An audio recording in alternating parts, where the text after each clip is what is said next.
guys, I'm Danny, this is Andrew. Hey. We're from Marquette Radio, and we're here with M from D.R.U.G.S. How's it going? Good. Very good. I like the hand motions. It's my favorite hand motion of all time. It's almost 2 weeks into the AP tour. How's it been going so far? It's been awesome. The shows have actually been getting better progressively.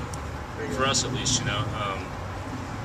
Having released the record so soon, I think, you know, we're noticing kids singing more and more, learning the lyrics, and it's been awesome. Yeah. Is there any particular night that stands out as being the best? The best? Or just in your mind? I don't want to be that guy and say the best, but last night in Minneapolis, we had a really, really great show. I had a great time. The crowd was nuts. So you're on tour with all these diverse bands, First Emerge, Black Veil Brides, Conditions, and Icy Stars. Like, what's it like merging like all these different like genres or subgenres and like mixing together? How's like the crowd reacted, and how have you guys reacted to like working with all these other bands? It's worked out great. I mean, it's really easy to see the Black Veil fans and the non-Black Veil fans, I think, Right. you know, because they're all out there with their makeup and everything. And it's awesome to see them as into us and as into the other bands as they are, you know, given the difference in genre, like you were saying. And I think the tour is great for everybody, you know. All the fans are very accepting of the other bands, and everyone's just having a great time. Very cool. We actually spoke with you back when Story of the Year was here in the fall. And yeah, that was kind of when I first heard about D.R.U.G.S. when you mentioned it. And you know, nothing really happened, no music was released, and now everything's happening. You guys are everywhere, you're on this tour, the record's been out for a while. What's it kind of like, you know, it all kind of moves fast, it seems like. Yeah. Yeah, it did, especially for me, you know, being on tour with Story of the Year up until, you know, just a couple months before the record release. I think it was maybe like a month before we started rehearsing, so it was, I mean, there was probably less downtime between Story of the Year and D.R.U.G.S. for me than there is between just two normal tours. Yeah. I mean, it was like super quick, but it's awesome, man. It worked out perfectly, and I'm just I'm stoked to still be playing music, and now with the new group of guys, it's got that you know, fresh, exciting kind of starting from scratch vibe. Yeah, so it's rad. Very cool. So you guys were playing shows before the record was out, and now after the record was out. It's like, has the response been different? I mean, obviously more kids don't know the words. But a lot's like similar, or it's just as exciting before as after.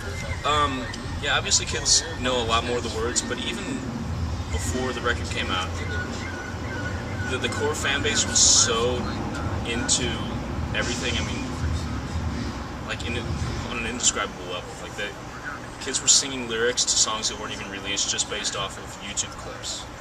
You know, just from the first show to the second show, we noticed, you know, a handful of people singing a handful of songs are out to everyone singing everything. It was insane, and the whole tour just kept getting better and better.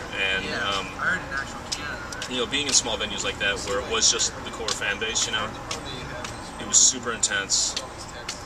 And here, it's a similar level of intensity, but it's on a larger scale. And now, obviously, everyone has a record and knows the words, so it's just it's bigger and better. We're on the way up, you know. So the record's been out for quite some time. I think about 6 weeks. How's the reception been? You guys pleased with it? How's it been able, like, sitting back and watching it kind of release and react to it?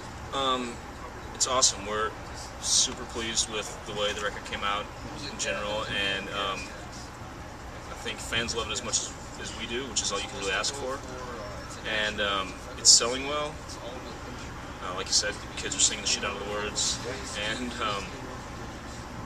it's overwhelming, but you know, in a positive way, of course.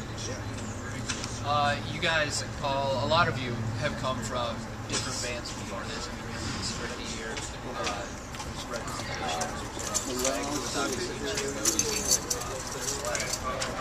what's it like merging? Did you guys mesh well, like right from the start, or was it awkward, or did you blend genres well?